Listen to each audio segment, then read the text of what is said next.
This video was especially made for teenage guys who would like the idea of going to the gym and building their bodies and working out, but are just way too complicated and confused about how to actually start and what to do. Because you have so many people online telling you about the benefits of working out, and maybe even some of your friends work out and they enjoy it, but for some reason you just haven't managed to start yet. I've already talked a lot on my channel about the very specifics on how to optimize your training, and I've particularly focused on weighted calisthenics and how to build muscle using calisthenics movements. But yet am I to discuss a beginner's routine for calisthenics and building muscle at home. I want this guide to come off as more relatable and helpful, since I'm not some 30-year-old guy who's been working out for 15 years. I'm a 17-year-old guy who's been working out for just under 2 years now, and has already built a very good amount of lean muscle and reached many strength feats. Because I was in this stage for a while as well. For a couple months I was thinking about, yeah, I should start working out, but I never actually started, and that can be for a few reasons. Going to the gym is very complicated, and there's many different exercises that you have to know how to do so that you don't look like an idiot when you just start doing some random exercise. So that's why in this video I'm going to put you on a very basic routine which you're first going to master, and then you can think about getting a gym membership.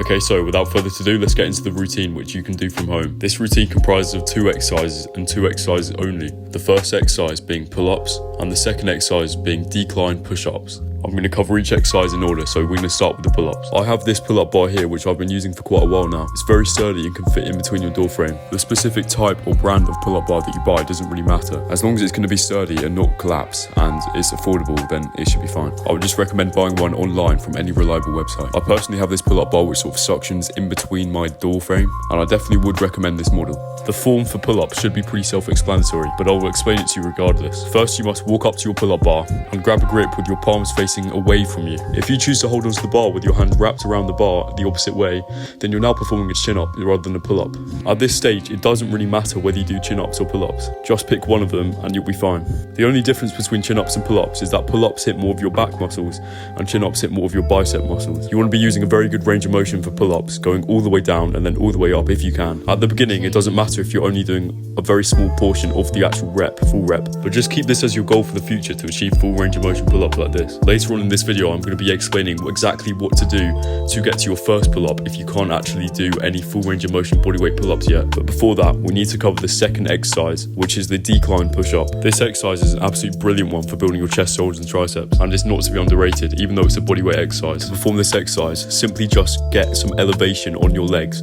So this could be from a chair, your bed, or anything, and basically what you want to do is put your legs elevated on that surface and start doing push-ups on the floor with your legs elevated. But I know what you're thinking, why bother putting your legs elevated? You can just do normal push-ups on the ground, and that's just the same thing surely, isn't it? But the difference is that when you elevate your legs, it's just like doing an incline press in the gym, which you don't know about yet probably, but it actually pushes the focus onto your upper chest more.